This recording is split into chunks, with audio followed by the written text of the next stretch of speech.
Assalamualaikum warahmatullahi wabarakatuh. Innal hamdalillah nahmaduhu wa nasta'inuhu wa nastaghfiruh wa na'udzu billahi min syururi anfusina wa min sayyiati a'malina. May yahdihillahu fala mudhillalah wa may yudlil fala hadiyalah. Asyhadu an la ilaha illallah wa asyhadu anna Muhammadan abduhu wa rasuluh la nabiyya ba'dah. Allahumma salli wa sallim ala nabiyyina Muhammad sallallahu alaihi wasallam wa ala alihi wa sahbihi wa man sara ala nahjihi ila yaumiddin, amma ba'd. Ayolah ikhwah, kita lanjutkan kajian kitab Nadratun Na'im, yaitu tentang Nabi Muhammad sallallahu alaihi wasallam.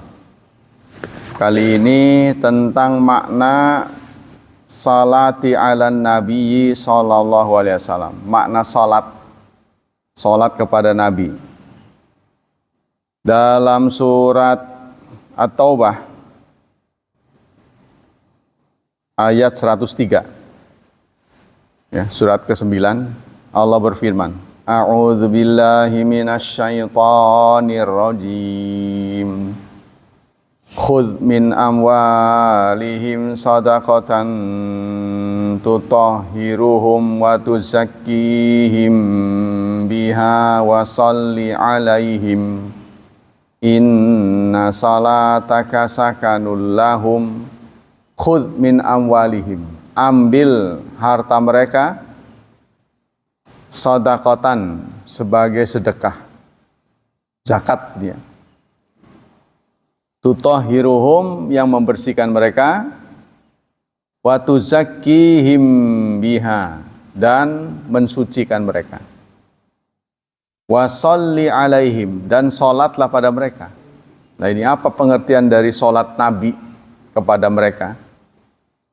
Inna salataka, sesungguhnya sholatmu, sakanul lahum, penenang untuk mereka. Kemudian dalam surat yang lain, surat Al-Baqarah surat At-Taubah, masih surat 9, tapi ayatnya 84. Allah berfirman tentang orang munafik. Wala tusalli ala ahadim minhum mata abadaw wala taqum ala qabrih. Janganlah kamu salat atas seorang pun dari mereka yang mati. Orang munafik, ya, sampai dengan kematiannya tidak bertobat, maka jangan salat, jangan menyalatinya. Wala taqum ala qabrih, jangan berdiri di atas kuburnya. Nah, ini pengertiannya, katanya maknanya ada dua, doa dan tabrik. Doa dan tabrik. Tabrik itu memberi berkah. Jadi kalau sampai Nabi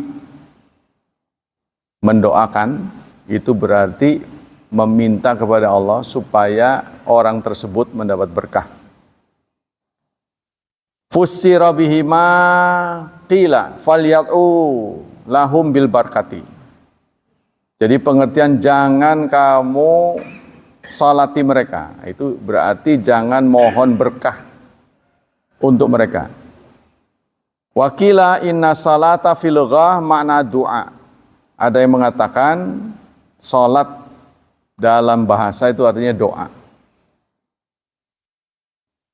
Wa du'a nau'an, doa ibadah, wa doa masalah. Doa ada dua macam, ada doa ibadah, ada doa masalah. Doa karena minta. Kita berdoa maknanya ada dua. Ya, bisa jadi karena kita butuh, bisa jadi karena formalitas, karena disuruh berdoa. Ya kan? Kita disuruh wa idza sa'alaka ibadi fa inni qarib. Ujibud da'watad da'i idza da'an.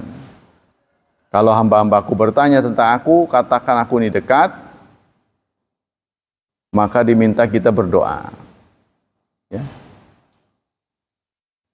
Idza sa'alaka ibadi anni fa ujibu da'watad da'i idza da'an. Aku akan mengabulkan doa apabila dia berdoa. Jadi doa itu ada dua pengertian. Doa karena minta, ada doa karena ibadah.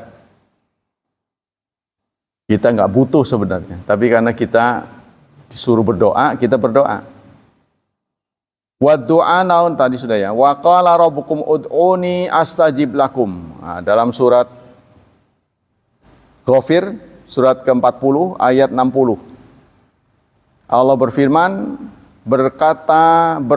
Tuhanmu, ud'uni, berdoalah kepadaku, astajib lakum. Aku akan mengabulkannya untukmu. Qila ati'uni, artinya ud'uni itu ati'uni, taatilah aku. Ya, jadi pengertian doa di sini taati. Kabulkanlah permintaanku. Ati'uni utikum. Wakila saluni a'tikum. Nah, kata di sini ya. Ini apa dia? Qila ati'uni usbitkum. Taatlah kepadaku usbikum, maka aku akan memberi pahala padamu. Sawab ya. Wakila saluni u'tikum. Mintalah kepadaku, maka aku akan memberi. Wa fusira bihima qaulu ta'ala wa idza sa'alaka ibadi fa inni qarib ujibu da'watad da'in wa sawab anna du'a ya'umul na'in. Yang benar adalah doa untuk kedua-duanya. Jadi kita berdoa ya karena butuh, ya karena ibadah. Wa hadza lafdzun mutawati'un lastiraka fihi mimanis faminastimali fi du'ail ibadah qaulu ta'ala. Salah satu pengertian doa ibadah ya, ini terdapat dalam surat Saba surat ke-34 ayat 22. Qulid'ul ladzina za'amtum min dunillahi la yamlikuna mithqala dzarratin fis samawati wala fil ard. Katakanlah ud'u, panggillah orang-orang yang kamu kira bisa memberi pertolongan selain Allah. La yamlikun, mereka tidak memiliki mithqala dzarrah, meskipun seberat zarah. Di langit, tidak pula di bumi. Jadi Allah menyatakan ya, orang-orang yang belum beriman kepada Allah disuruh minta kepada berhala-berhala. Kalau memang kalian yakin mereka bisa memberi. Wa qauluhu, begitu juga di ayat-ayat yang lain, yaitu surat An-Nahl surat ke-16 ayat 20. Walladzina yad'un, pihak-pihak ya, berhala-berhala yang mereka seru min dunillah, selain Allah, la yakhluqun, mereka tidak bisa mencipta syai'an sedikit pun. Wahum yukhlaqun, dan mereka dibikin. Bukan mereka bisa membikin, tapi mereka yang dibikin. Berhala-berhala itu nggak bisa mencipta apapun. Mereka adalah benda-benda hasil bikinan. Tapi itu aneh, mereka disembah-sembah. Begitu juga ayat-ayat yang lain. Wasahi minal qaulaini laula annakum tad'unahu wa ta'budunahu ay syai'in ya'ba'u bikum laula ibadatikum iyahu fayakunu masdaru mudhafan ilal fa'il. Ini tentang ya, kebanyakan tentang redaksi ya, tentang sisi dari grammarnya. Salatullah ala abdihi. Nah, itu pengertian salat Nabi. Jadi Nabi salat itu artinya apa? Ya, memberi doa. Sekarang salat Allah kepada hambanya. Kan ada innallaha wa malaikatahu yusholluna 'alan nabi. Sesungguhnya Allah berselawat pada Nabi. Nah, salawatnya Allah kepada Nabi itu bagaimana? Hadhihi sholatul adami. Jadi sholat mana asalnya doa. Jadi kalau kita sholli alaihim, doakan dia. Ya, kita diminta untuk mengambil zakat. Setelah kita ambil, kita doakan orang yang memberinya. Nah, sekarang Allah memberi salat kepada Nabi, innallaha wa malaikatahu yushollun. Bagaimana caranya? Wa amma salatullah subhanahu wa ta'ala ala abdihi fanau'an.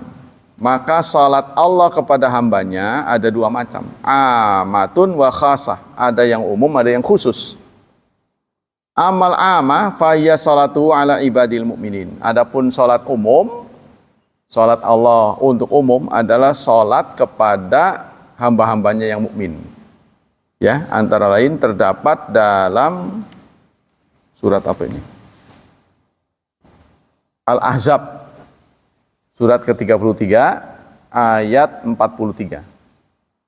Huwallazi yusalli alaikum, dialah yang telah berselawat atas kamu.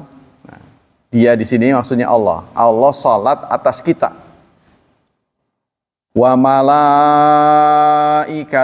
dan malaikat-malaikatnya. Ya, itu pengertian salat secara umum.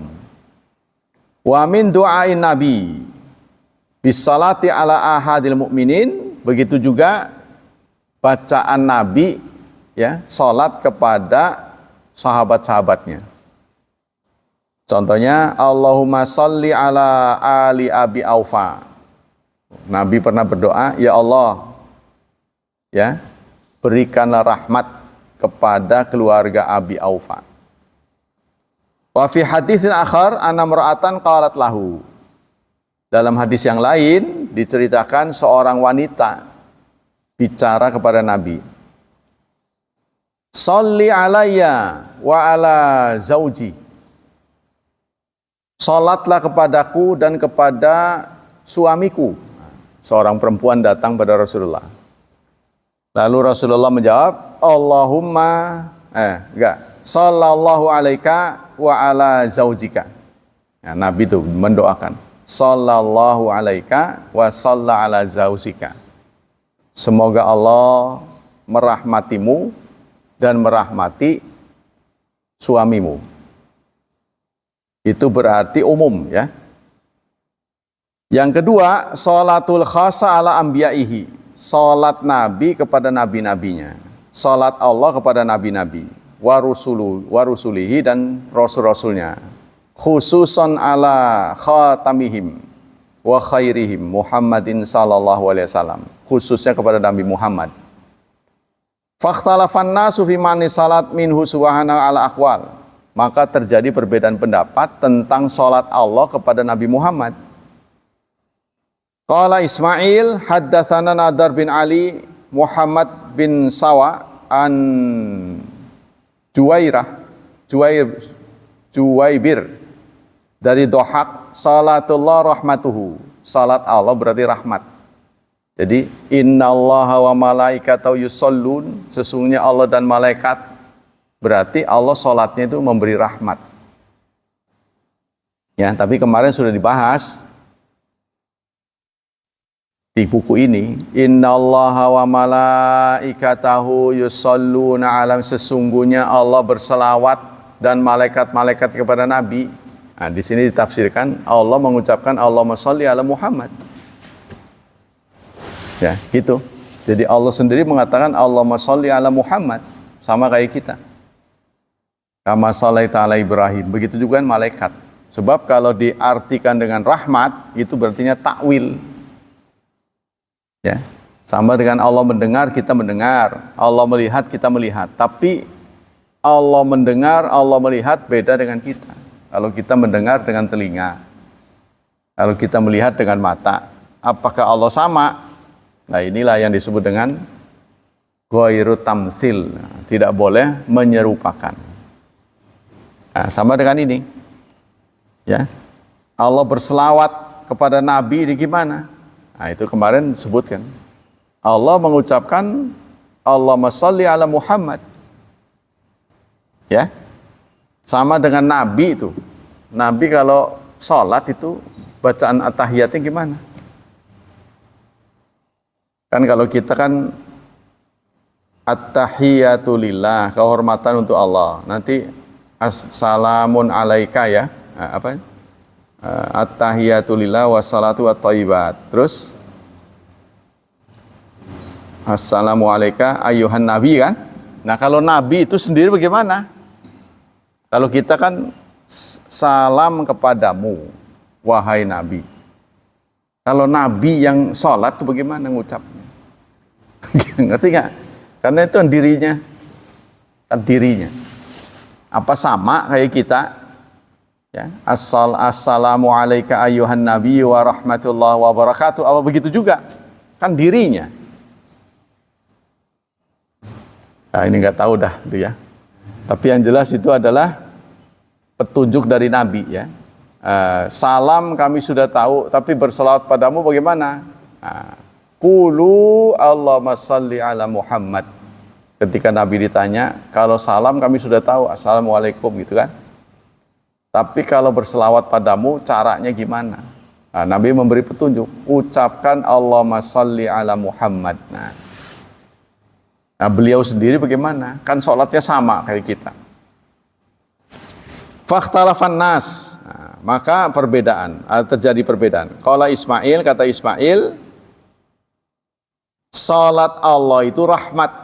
Berarti sesungguhnya Allah dan malaikat-malaikatnya berselawat pada Nabi, berarti Allah itu memberikan rahmat. Nah, ya.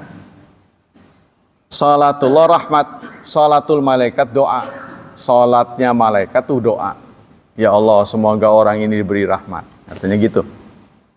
Wa qala al-mubarrid, asal salat ar-rahmah, fahiya minallah rahmat. Kata seorang ulama namanya Mubarrid, dasarnya kata makna dasar dari salat itu rahmat kalau dari Allah.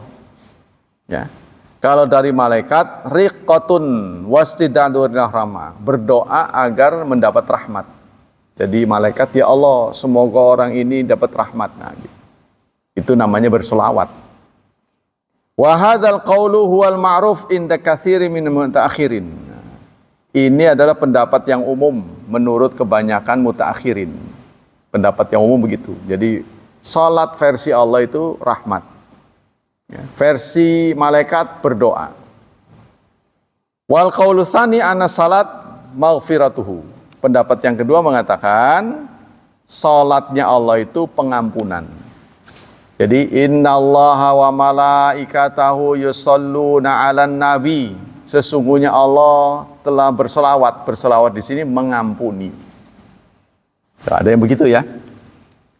Qala Ismail haddatsana Muhammad bin Abi Bakrin, haddatsana Muhammad bin Sawa dari Juwaibir dari Dhahak. Huwallazi yusalli 'alaikum qala salatullah maghfiratu wa salat malaikat du'a. Kata dia, salat Allah itu maghfirah, salat malaikat itu doa. Ini diceritakan panjang sekali nih. Kita kurang tertarik ya, karena ini mengenai bahasa. Maka saya kadang-kadang kalau tentang bahasa suka saya lewat-lewatin. Karena kalau cerita ini jenuh.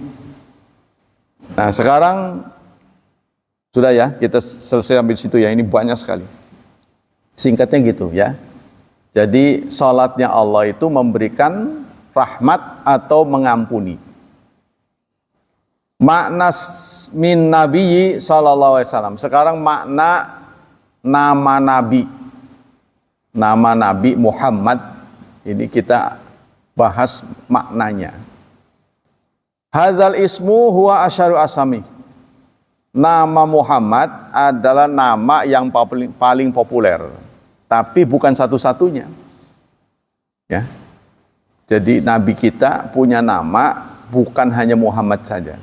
Kalau dalam surat surat Saf Ahmad ya, wa mubasysyiram bi rasuli ya'ti mim ba'dismuhu Ahmad. Allah menugasi Nabi Isa untuk memberitahu kepada umatnya murid-muridnya, sahabat-sahabatnya, nanti setelah kepergian beliau masih ada nabi lagi, namanya Ahmad. Diberitahu. Tapi kalau nabi kita memberitahu juga setelah beliau sudah tidak ada nabi lagi. Khatamun Nabiyyin, beliau adalah pemungkas nabi-nabi. Jadi kalau setiap nabi sebelum Nabi Muhammad selalu diberitahu, nanti ada, nanti ada, nanti ada, sampai Nabi Muhammad sallallahu alaihi wasallam. Wa wa ismu mangkulun minal hamdi. Muhammad asal kata dasarnya, akar kata itu ha, mim dan dal, hamada. Artinya terpuji. Wa huwa yatadammassana alal mahmudi, yaitu isinya kandungan pujian kepada orang yang dipuji. Tapi kenapa nabi tidak disebut Mahmud? Mahmud kan terpuji juga, ya. Kita suka dengar juga Mahmud nama orang kan. Tapi kenapa Muhammad? Wa mahabbatihi, karena di dalam Muhammad itu ada pengertian terpuji lebih dari Mahmud itu loh. Ya, jadi kenapa nggak diberi nama Mahmud? Ya itu memang sih, mau bapaknya ya. tapi bukan asal-asalan gitu ya. Apa yang terjadi pada Nabi Muhammad ini pasti sesuai dengan takdir. Nggak asal-asalan gitu. Jadi kenapa dinamai Muhammad bukan Mahmud? Karena Muhammad itu lebih tinggi daripada Mahmud. Gitu ya. Ada perbedaan perubahan kata. Tapi akar katanya sama, ha, mim dan dal. Sama dengan alhamdu. Ya. Wa ijlalu wa ta'zimu hadza huwa haqiqatul hamdi wa bunya ala zinatim mufa'al, wazannya mufa'al, mislu mu'azzam, muhabbab, ya, wa muswad, wa mujammal, wa mubajjal, wa nadzairha, dan semacamnya. Jadi wazannya mufa'al, li'anna hadzal bina maudhu'un litaksir, karena maknanya taksir. Jadi Muhammad itu banyak terpuji, ya. Artinya kalau Mahmud itu hanya dipuji saja, orang yang terpuji. Tapi kalau Muhammad bukan satu yang dipuji, banyak. Ya, di situ frekuensinya lebih tinggi. Maudhu'un li taksir fa in istuqqa minhu ismu fa'il fa ma'nau man kasra suduru fi'li minhu. Ini juga soal bahasa. Ya. Wa yuqalu humida fa huwa Muhammad. Nah, maka fa huwa Muhammad. Nah, ini isim maf'ul sebenarnya. Muhammad itu isim maf'ul ya. Yuqalu lima fa huwa mu'allam wa hadza alam wa sifatun istama fil amran fi haqqihi wa in kana alaman mahdan fi haqqi katsimi man yusama ghairuhu. Jadi nama Muhammad ini sesuai dengan orangnya. Kalau kita kan kadang-kadang maknanya soleh tapi nakal. Ada orang namanya soleh tapi nggak sholat, contohnya gitu kan. Nah, jadi nggak terap. Tapi kalau Muhammad ini sesuai, nama dan maknanya sama.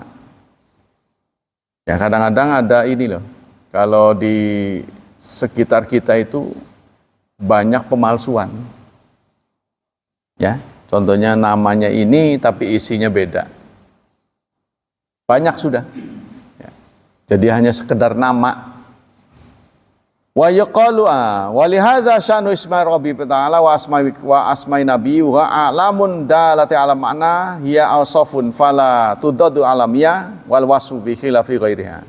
Ini tentang bahasanya. Wa idza thabata hadza fa sammaitu sallallahu alaihi wasallam ismi limastamala alaihi min alamin musamma wa huwal hamdu. Nabi dinamai dengan Muhammad itu karena memang pada diri Nabi banyak perbuatan yang terpuji. Ya, bukan banyak, semuanya bukan. Fa innahu mahmudun indallah, karena beliau mahmud di sisi Allah, terpuji di sisi Allah. Wa mahmudun inda malaika, terpuji di sisi malaikat. Wa mahmudun inda ikhwanihi, beliau terpuji di sisi teman-temannya. Ya kita tahu sebelum Nabi menyampaikan risalah, sebelum Nabi berdakwah, orang-orang menamai Nabi itu Al-Amin, orang yang terpercaya. Sudah terkenal beliau, ya, kejujurannya. Nah, kemudian mulai orang bereaksi mendustakan beliau itu setelah beliau berdakwah. Jadi sudah dikenal, ya. Dikenal oleh Allah, dikenal oleh malaikat, dikenal oleh teman-temannya. Terkenal sebagai orang jujur. Wa mahmudun inda ahlil ardi kullihim, dan terpuji di sisi penduduk bumi semuanya. Wa in kafara bihi, meskipun orang kafir. Jadi meskipun orang kafir mengakui Nabi sebagai orang terpuji. Ya kalau kita kan relatif ya. Kalau musuh kita, orang yang nggak suka dengan kita akan mencaci. Sebaliknya, kita hanya dipuji oleh orang yang mendukung kita. Orang yang suka dengan kita. Maka Rasulullah dipuji oleh semua orang. Ya, baik kawan maupun lawan. Jangankan lawan, ya. Jangankan kawan, lawan aja memuji beliau. Fa inna ma fihi min sifatil kamal mahmudun inda kulli akil. Beliau adalah orang yang mempunyai sifat sempurna. Tapi meskipun begitu, ya, tetap aja orang ngeyel kan? Nah, itu. Akluhu juhudan au inadan wa in akabira akluhu juhudan. Meskipun orang ingkar pada beliau, ya, artinya sikapnya ingkar, tapi beliau diakui. Tuh, diakui ya. Au jalan bi tisafi bihi walau alimat tisafu biha li lahamidahu. Kalau saja orang itu tahu persis sifat beliau, pasti akan memujinya. Jadi kebanyakan ada orang-orang yang memaki itu kan nggak tahu. Makanya Nabi kadang-kadang pernah mengikat orang musyrik, ya, di tiang Masjid Nabawi. Untuk apa diikat sementara belum muslim? Supaya dia nyaksin langsung sifat orang Islam. Jangan kata orang itu, melihat sendiri. Nah, setelah beberapa hari diikat di masjid, tahulah dia, sadarlah dia bahwa orang Islam itu baik. Tidak ada yang jahat. Nah inilah ya, kita kadang-kadang mendengar dari orang, belum melihat sendiri. Fahu fil haqiqah wa huwa sallallahu alaihi wasallam ukhtassa min musamal hamdu bima lam yastami li ghairi. Beliau mendapat nama Muhammad, nama yang tidak bersatu pada orang lain. Ya, artinya Muhammad itu orang yang dipuji, beliau bersatu namanya dengan sifatnya sama. Nah, kadang kita begitu ya. Ada orang namanya Saleh tapi nggak sholat. Ya. Ada namanya Abdul Ghani. Nah, Abdul Ghani hamba orang kaya tapi miskin. Contohnya gitu. Orang miskin namanya Abdul Ghani. Fa inna asmahu Muhammad wa Ahmad wa ummatuhu Hammadun bi yahmaduna Allah ala sirri wa ala sarai wa dara. Maka namanya Muhammad dan Ahmad. Ini dapat berkah ya. Jadi mengutip namanya itu aja berkah. Dan umatnya adalah orang-orang yang terpuji. Yahmadun, memuji Allah ala sarai wa dara, dikala suka dan dikala tidak nyaman. Wa salatu ummatihi mufattahun bil hamdi. Serta salat umatnya terbuka, dibuka dengan hamdi, dengan memuji. Wa khutbatuhu mufattahatun bil hamdi. Semua ya pembicaraan dari umatnya itu dibuka dengan memuji. Mulai dari salat alhamdulillahi rabbil alamin, khutbah dengan alhamdulillahi rabbil alamin, kan? Wa hakadza indallah fil lauhil mahfuz. Begitu juga catatan yang ada di lauh mahfuz. Anna khulafa'ahu wa ashabu yaktubuna al-mushaf mufatan bil hamdi wa biyadihi liwa'an hamdi. Begitu juga beliau nanti ya di tangannya ada bendera pujian, liwaul hamdi gitu. Yaumal qiyamah, di hari kiamat. Walamma yasjudu baina yaday rabbi azza wajal li syafa'ah. Dan ketika beliau sujud untuk memulai upacara ya. Jadi upacara di hari kiamat itu tidak dimulai sebelum Nabi Muhammad ya menyampaikan saran kepada Allah. Jadi semuanya diam aja. Mereka terdiam di padang mahsyar, panas bukan main. Upacara tidak kunjung dimulai. Semuanya datang kepada Nabi Adam untuk ya meminta kepada Allah agar upacara dimulai. Tapi Nabi Adam tidak mau karena merasa punya kesalahan. Begitu juga kepada Nabi Nuh, kepada nabi-nabi yang lain, sampai kepada Nabi Muhammad. Ya, beliau pun sujud. Lalu Allah berfirman, mintalah, aku akan beri. Ya, Nabi mengajukan supaya acara segera dimulai. Tuh, ya, itu dimulai dari Nabi kita. Kemudian wa yu'adzanu lahu fiha yuhmadu rabbahu yu'dzanu biha wa bihamaim wa bimahamidi wa bimahamida yaftahu alaihina idzin, dan dengan berbagai pujian. Wa huwa sahibul maqamil mahmud. Rasulullah itu menjadi sahibul maqamil mahmud, pemilik tempat yang terpuji. Alladzi yaghbituhul awwalun wal akhirun, yang jadikan cemburu oleh orang yang terdahulu dan orang belakangan. Jadi beliau mendapat tempat posisi yang amat tinggi. Yang kita sering minta yaitu wasilah, ya kan? Setiap pada azan kan kita minta, Rabb hadzal da'wati tamah was salatil qaimah ati Muhammad. Ya Allah, berikanlah Muhammad wasilah. Wasilah itu apa? Tempat yang hanya diberikan pada satu orang sebagai pemenang. Nah, sekarang kan yang tertinggi Khalilullah. Ya, Khalilullah diberikan pada dua nabi, yaitu Nabi Muhammad dan Nabi Ibrahim. Tapi nanti yang dapat wasilah cuma satu. Kata Nabi, sering-sering doakan saya. Ya, saya kepengen sayalah pemenang. Masih dua tuh. Ibrahim dan Nabi Muhammad. Khalilullah.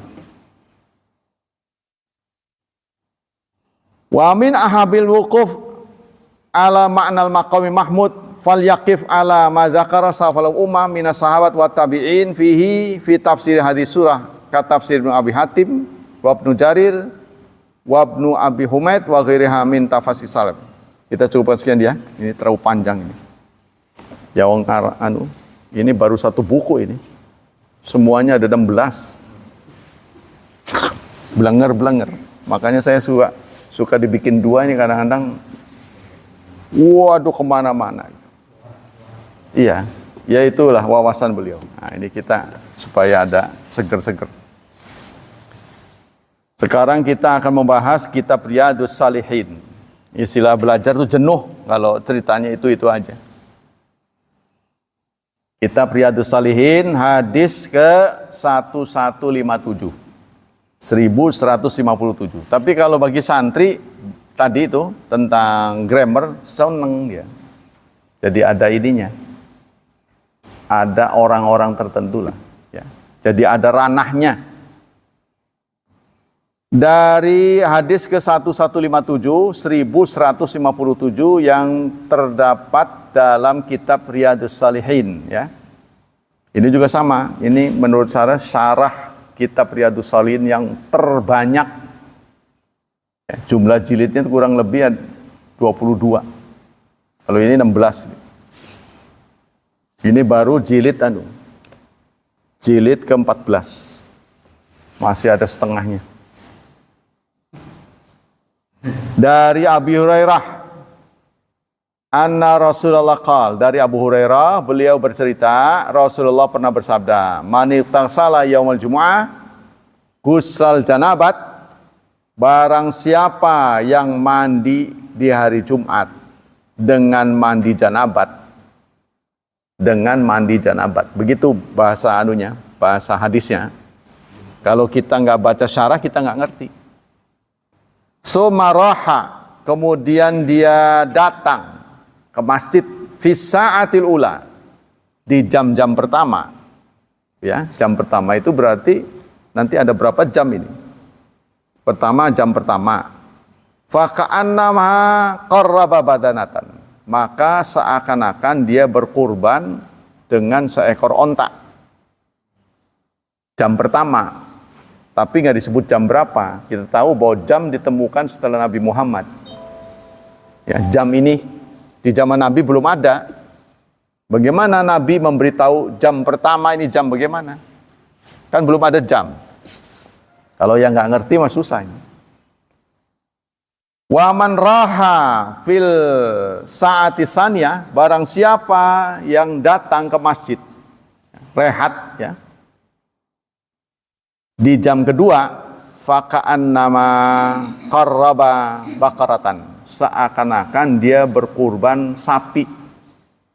Tuh. Wa man raha fis saati tsalitsah, barang siapa yang rehat di jam ketiga ya, faka'annama qarraba kabasan, seakan-akan dia berkurban seekor kambing. Kambing yang bertanduk katanya, akran. Wa man raha fi sadai rabi'ah, barang siapa yang rehat di jam keempat, faka'annama qarraba dajajatan, maka seakan-akan dia berkurban seekor ayam. Oh, sudah ada ayam waktu itu. Sudah disebut ayam, tapi ayam tidak dijadikan objek kurban, ya, hewan kurban. Padahal sudah ada.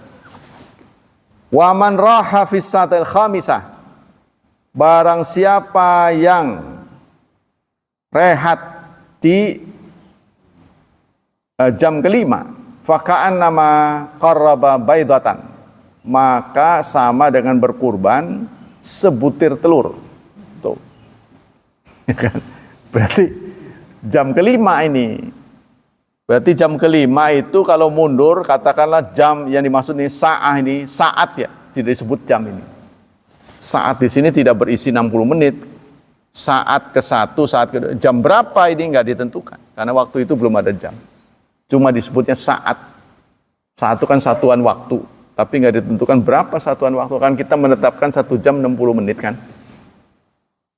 Fa'idha kharajal imam, apabila imam sudah keluar,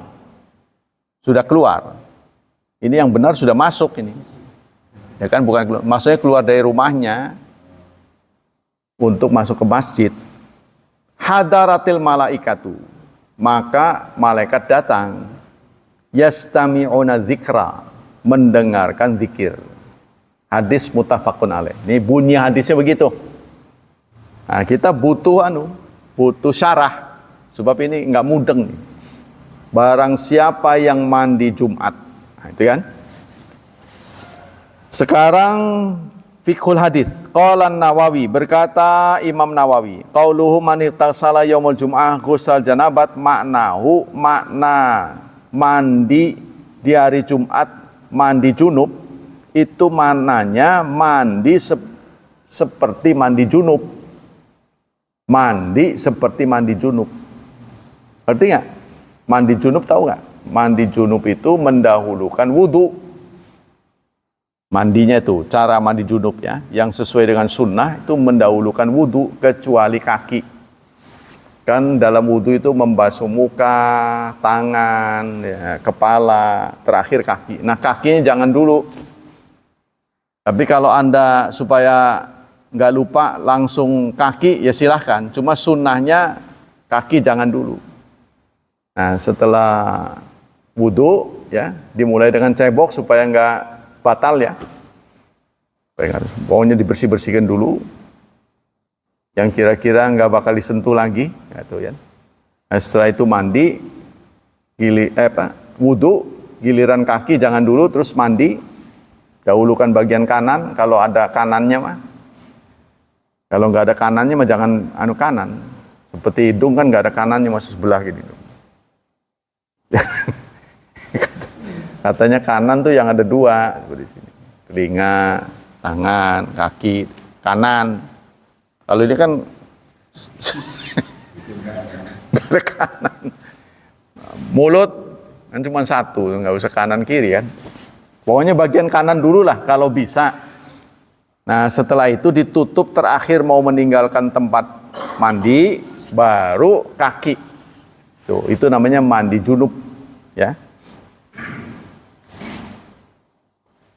Kagosil janabat fi sifat hadza huwal masyhur fi tafsiri. Ini adalah yang paling masyhur dalam tafsiran beliau tentang hadis ini. Wa qala ba'du ashabina fi kutubil fiqhi al-muradu ghusl janabat haqiqatan.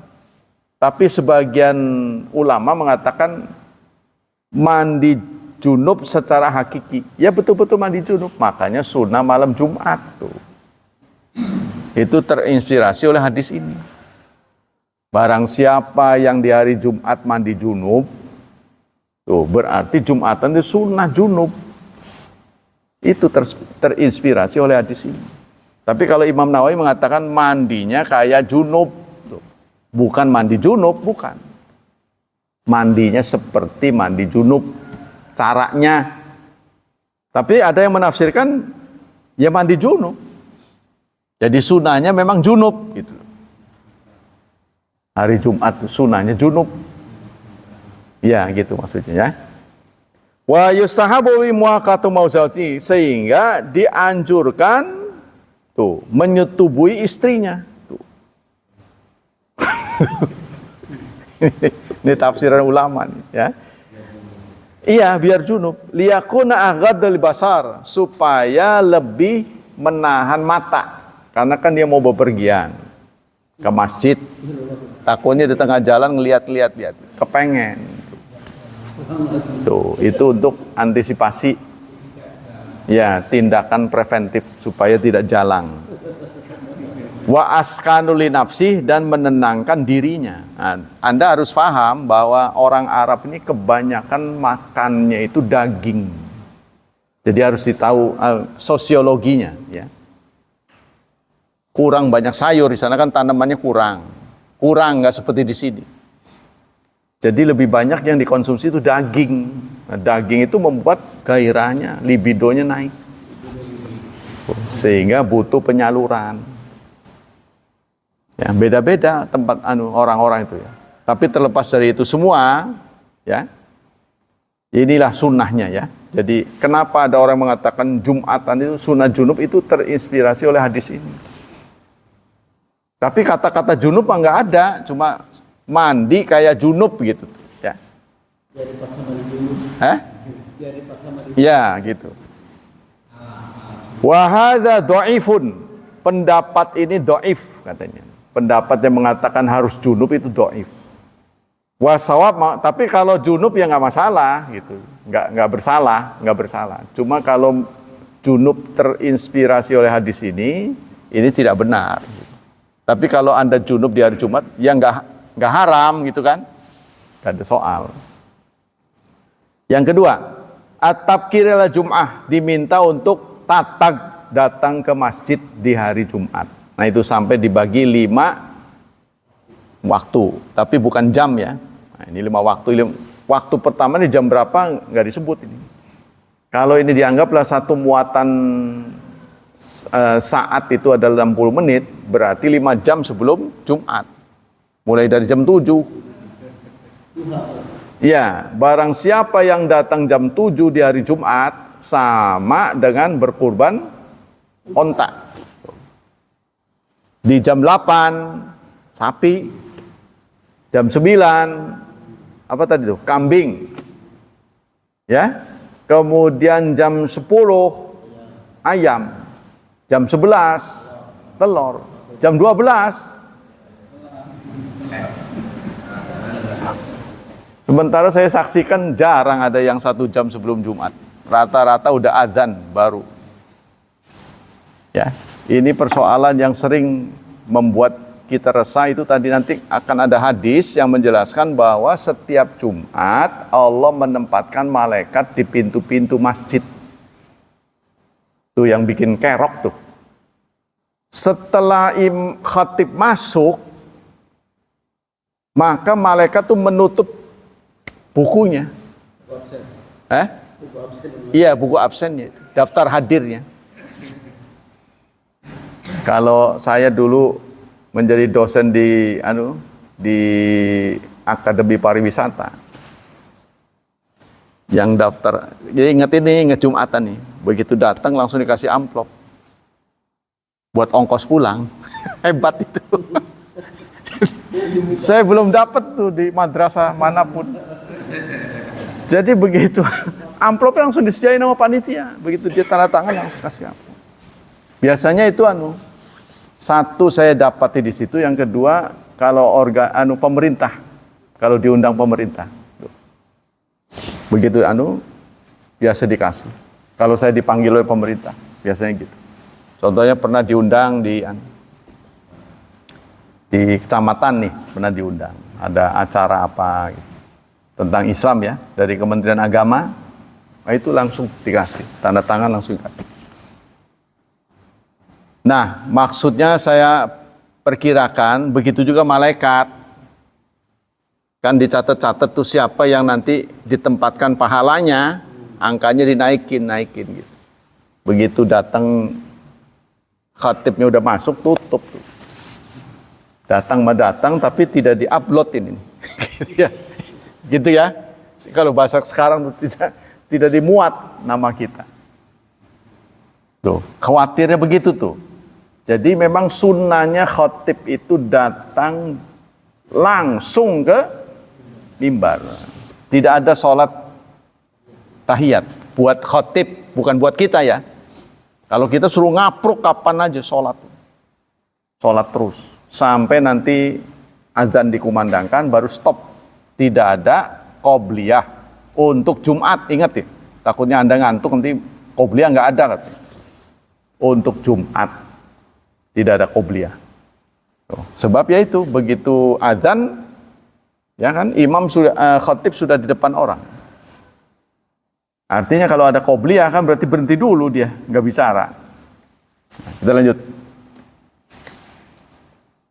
Wa waktu fadilatihi, amma waktul wujub falyakun indan nidai tsani.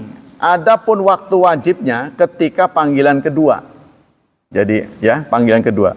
Illa liman ba'uda manzilu, kecuali orang yang jauh tempat tinggalnya. Jadi di zaman Utsman azan Jumat itu 2. Tapi bukan di masjid. Azan pertama tuh di pasar-pasar. Bukan di masjid. Yang di masjid cuma 1. Sekalipun di zaman Utsman. Ya kan, itu azan 2 itu kan terinspirasi praktek dari Utsman bin Affan. Jadi Utsman bin Affan ketika menjadi khalifah, beliau mendahului azan itu di pasar-pasar. Karena dulu kan belum ada pengumuman. Saudara-saudara ingat Jumat, gitu kalau kita. Tapi kalau ngomong begitu kan kedawan, jadi Allahu Akbar di pasar. Orang tahu bukan untuk sholat kan. Kalau azan di masjid pasti untuk sholat. Jadi tuh pakai azan. Nah nanti yang beneran di masjid yaitu tadi. Kata Imam Syafi'i dalam saya mendapat kabar Utsman menduakan azan. Nah, kata beliau kan. Tapi Utsman yang dimaksud oleh info ini itu Utsman khalifah atau bukan? Kata beliau. Karena di zaman Utsman bin Affan hidup itu ada 3 nama Utsman bin Affan. Ada 3 nama Utsman bin Affan. Nah, Utsman bin Affan yang mana? Bapaknya juga Affan dia mah. Tuh, keroknya begitu. Karena kita tahu sahabat itu kalau ada orang baik sering ditiru namanya. Ya kadang-kadang itu menamai anak dengan dia sendiri. Ya kan? Anaknya dinamai dia sendiri. Nanti dia manggil anaknya nama dia yang dipanggil. Aneh. Hilman bin Hilman. Membingungkan. Ya kan? Sahabat tuh suka begitu. Nah ini jadi ada 3 Utsman menurut ini Imam Syafi'i dalam daripada saya bingung menentukan ini yang benar yang mana, lebih baik saya kembali ke zaman Rasulullah, Abu Bakar dan Umar, bahwa azan itu satu, itu tertulis dalam Jadi menyelenggarakan Jumat dengan azan satu, sebenarnya itu pendapat Imam Syafi'i asli. Pengikutnya 2. Ngotot lagi kalau dibikin satu, katanya Muhammadiyah. Salah. Muhammadiyah itu bukan mazhab. Organisasi, ormas. Jadi yang mazhab Syafi'i itu beranggapan satu. Saya punya nya. Jadi saya nggak dengerin kata orang. Ya. Jadi kata Ustadz Abdus Samad, Imam Syafi'i itu adalah imam yang sangat hati-hati. Sangat hati-hati. Jadi beliau kalau kira-kira harus ke situ, dia dilebarin dikit. Supaya ada tindakan preventif. Gitu. Beliau begitu. Fa'ama waktul wujub fayaku indan nida isani. Jadi wajibnya mah datang ke masjid itu ketika azan. Azan mau diselenggarakan khutbah ya. Ilaman ba'uda manziluhu, kecuali orang yang jauh tempat tinggalnya, maka dia harus lebih tatang. Fa'alai ayyas'a fil waqti alladhi yakunu bi mudrikan lil Jumat. Maka dia harus datang lebih pagi. Li'anna ma la yatimul wajib ila bihi yakunu wajiban. Karena sesuatu yang tidak bisa sempurna, sebuah kewajiban, maka sesuatu itu menjadi wajib. Tuh ya. Seperti orang yang tinggalnya jauh, atau Anda ingin sholat Jumat di Masjidil Haram di saat ramai-ramainya haji dan umrah. Nah, itu harus 2 atau 3 jam sebelumnya ya. Tergantung tinggalnya sih, maktabnya di mana. Wa amma waktul fadilah, adapun waktu fadilah wal istibab faqad ikhtalafal ulama fi dzalika ala salasati ara ya. Ada 3 pendapat tentang waktu utama datang ke Jumat saat Jumatan itu waktu utamanya kapan? Pendapat pertama mengatakan ma ilaihi jumhur fuqaha minhul Sauri wa Abu Hanifah wa Abu Syafi'iyah wa yustabul takbir ila salat Jum'an min tulu'i syamsi lil hadis. Pendapat pertama di antaranya juga Syafi'iyah ya. Waktu utama datang ke masjid di hari Jumat adalah waktu duha. Waktu syuruk, benar. Jam pertama. Waduh, itu sunnahnya begitu. Ya, tapi persoalannya khutbah kita ini tidak sesuainya nggak menarik. Jadi khutbah Rasulullah itu adalah update kegiatan seminggu. Jadi, ini kita minggu depan akan begini. Bertakwalah pada Allah, gitu kan, bla bla bla bla. Kalau kita kan kadang-kadang statement seorang khatib tidak sama dengan kenyataan yang dihadapi. Jadi ngawang gitu. Jadi hanya sekedar info, ya, bukan sesuatu yang bisa kita bisa dipakai gitulah. Nah itu, jadi harus ada koordinasi dengan petugas daerah, pemerintah daerah, supaya kita tahu bayangan orang sini seperti apa. Harus koordinasi. Kalau dulu di KS tuh biasanya dikasih dikasih buletin bagaimana kemajuan KS. Jadi khotib ini bisa baca dulu. Nanti tanggal sekian ada pabrik apa. Terus kemajuan industri gimana? Diberitahu kita. Ya, arahan-arahannya kira-kira khutbahnya itu mengarah ke situ. Tanpa mendikte ya, jadi boleh omongannya apa saja, pokoknya arahnya disinggung-singgung gitu. Kita kembali ke sini. Jadi pendapat pertama mengatakan waktu utama datang di sholat Jumat itu waktu awal setelah dibolehkannya duha. Nah itu setelah syuruk tadi 12 menit lagi. Masih tatak tuh. Kemudian pendapat yang kedua, madzhab ilai Syafi'i, masih pendapat Imam Syafi'i juga, wa yara ana yusab takbir ila salat waqtatul fajri li hadis. Waktu terbitnya fajar. Waduh, lebih tatak lagi ini mah. Jadi dari subuh, waktu subuh ya. Kalau tadi setelah matahari terbit. Pendapat yang ketiga, mazhab Imam Malik, wa yara an yusab tabkir ila salat Jumat qabla zawal. Nah, ini Imam Malik yang sedang. Yang penting belum zawal. Belum zuhur. Ya, sebelum zuhur. Wa huwa ma yusama bitahjir. Ini yang disebut dengan tahjir. Saat panas lagi metenteng tuh. Trik-triknya menjelang pergeseran matahari dari timur ke barat. Dia anak sahabat kanu ya'tun masjid waqtal hajirah. Karena begitulah sahabat. Jadi Imam Malik ini imam yang tinggal di Madinah. Ya. Salah satu pendapat beliau menjadi pegangan beliau adalah perbuatan penduduk Madinah. Karena perbuatan penduduk Madinah ini pasti resonansi dari Rasulullah. Kan mereka sudah menemani Rasulullah. Pasti akhlak Madinah ini mencontoh Rasul. Cermin gitu ya, cermin dari Rasul. Nah, gitulah salah satu pendapat dari Imam Malik.